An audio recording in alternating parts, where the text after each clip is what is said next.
name is Alex Usborne. I'm a producer. I live and work in Sheffield. I run two companies, Picture Palace North and 104 Films. What I'm going to do is really to tell you my story, which gives you a sense of how I'm trying to navigate these choppy waters. There are sort of three ideas which I want to put down early on, which are kind of obsess me at the moment, which are adaptability, being able to change and be flexible. The use of oblique strategies, which is looking at the problems that we've got in other ways and solving our problems in other ways, and also a kind of a quickness of feet, which is something that obsesses me. Picture Palace North is a company that I've run for quite a while now. We've made a number of feature films, most notably The Acid House, from the short stories by Irvine Welsh, which was directed by Paul McGuigan, which won a lot of prizes, did very well internationally, and it was a great success for me. I've made 8 documentaries from Sheffield, the first 2 award-winning films about boxers. I then made 2 feature-length documentaries, both of them international co-productions. One of them, Tales from a Hard City, won the Grand Prix in Marseille, and we released it in the cinemas, and it's maintained a kind of cult audience. I've also made television drama and won the Prix Italia, 2 RTSs and a BAFTA nomination. And so for a while, with that company and the way that I was working, I felt I had a very good business model. I mean, people did kind of come in, business development people, and said, you seem to be doing something right, Alex. Is there a way that we can help you? We want you to build this business. But frankly, I liked sitting in my little room with my personal wood-crafted, handcrafted tools. I didn't really like delegating. I liked doing everything myself. And I was very happy working in that way. And I actually, the language of business development didn't really mean anything to me. I had a way that I liked working, and it was very kind of artisan. And in a sense, I had a very successful lifestyle business. But I began to feel a wind of change. This is probably in the last decade. I guess the headlines for me in terms of the wind of change were, firstly, Channel 4, who I had a very good relationship, was becoming a different animal, and to me, a less interesting animal. I'm kind of a distinctive maverick kind of guy, and really with Big Brother, it became a different beast, and I had a different relationship with them. Clear sense that the international markets were collapsing, frankly. Something that you could sell for quite a lot of money suddenly was worth about, half, 25% of it. And that source of making your money and the value of what you had really reduced. And thirdly, there was a kind of a change in the budget levels of the film that we were making. The films that were made between 2 and 3 million, those middle budget films that enabled you to have a real crack at quality cinema and to be able to pay yourself and your company a decent fee were kind of disappearing, and very much low-budget filmmaking began to be the thing. I remember very distinctly going to see Jeremy Thomas talk, a fantastic producer, but he said, look, it's really important as a producer that I know I'm able to feed myself, that I have my money, but also that I have a pot of money which enables me to do things, to make things happen. A little 30 grand pot, so that you can make things happen. Those are the critical tools of being a producer, and they're very rare for us to have, but that's what we need to do our job. And I began to be aware that my tool cupboard was looking a little thin. So I began to look for a different approach, a different way to run my company, a different approach to filmmaking. And just to rewind the story a little bit, one of the films that I made at Picture Palace North was a feature film called Large, which was a gross-out teen comedy from Birmingham, which I made with a very young director called Justin Edgar, who was 26 when he shot it. And the film's not bad, but it tanked spectacularly at the box office. We were unable to get a teenage British audience to see this film. And after the film, Justin, who is a very talented filmmaker and a very, very funny guy, kind of was really down in the dumps, and he said, I don't think I can do funny. People don't think I'm funny.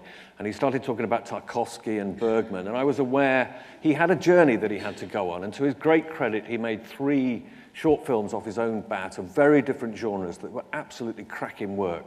And I always got on with Justin, and I always had a sense that he would return to funny and that he would deliver me a hit, but that's the story goes on. Now, Justin is deaf in one ear and is registered disabled, and he began making a lot of films through the First Light program with disabled teenagers.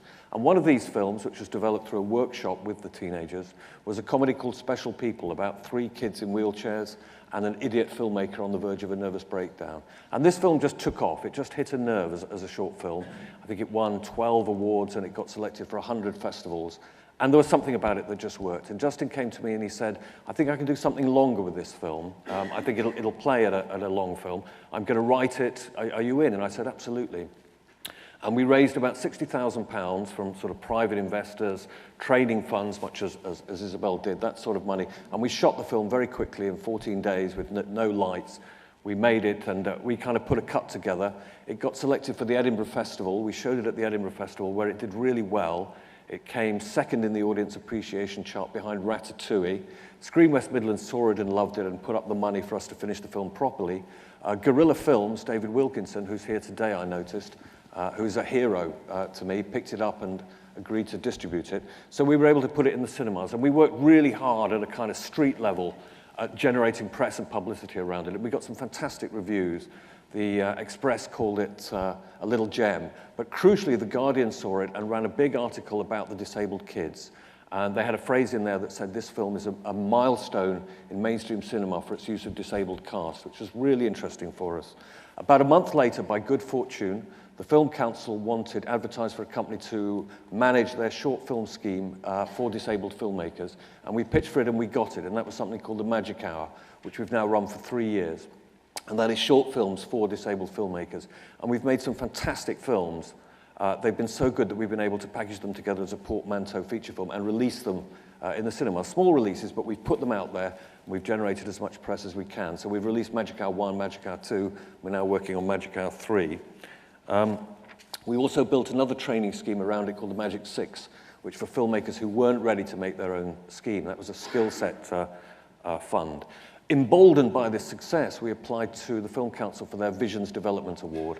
And it was one of those where don't go in too high, but we won a £60,000 development award from the Film Council and immediately began to shape projects into something that we called the 104 Film Studio, which were a number of low-budget feature films which had a theme of disadvantage or disability, which were made by disadvantaged or disabled filmmakers, around which we would put training schemes and education programs. And we're now beginning to move that forward. We shoot the first film in May in Birmingham called NFA about homelessness, and one shot slightly after that. So that's now taking place. We co-produced the Ian Dury film, Sex and Drugs and Rock and Roll, with Andy Serkis.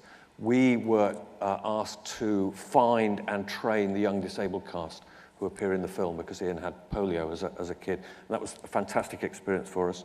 And then probably lastly, we won a big contract for the Cultural Olympiad to deliver workshops across the UK for the Film Nation project.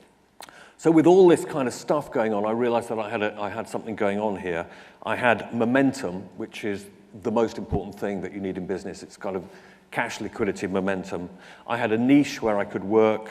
I was discovering through the work that I was doing new ways of financing films, new approaches to do it.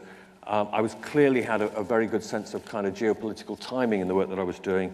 And I had a team. I now had 4 or 5 people working with me. So I've got something going on. And at this stage, I re-engaged again with this world of business development. And it was a very different language. I found actually the venture capitalists were sitting next to me at lunch. They immediately clocked that there was something interesting going on. And in tussling around this idea of what we were doing, they said, well, Alex, at the moment you're making films and there's a sort of added component of social change. Maybe you should recalibrate your business, that you are in the business of social change through the engine of cinema. And that struck me as a very interesting idea in terms of building a business. And it's something that I'm now grappling with. So in a way, my journey as a producer is that I've been forced to look at what I'm doing. I've been forced to change and adapt the way that I work. And it's actually worked very well for me. It's given me new ideas and new approaches to financing and to getting my films out there and who I am and what I do. These are really challenging times. There is this basic problem in a sense that the value of what we do has kind of reduced out there in the market. As we go to the market with our vegetables, we don't get enough money to feed our children. We've got to look at other ways to do that. Nevertheless, I really feel that there are opportunities out there. And at the bottom, the reason that there's opportunities is there's an underlying magic in what we do. You know, the power and the magic of storytelling, the power and the magic of cinema itself, and also to some extent the sexiness of the process of filmmaking is something which has a real value out there.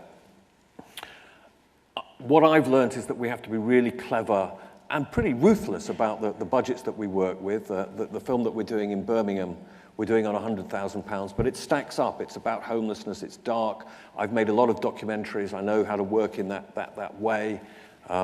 Just being really clever and with your budget, being really clever in the way that we market and we create spin and we explode our films, trying to do it, you know, with passion and being really intelligent about that.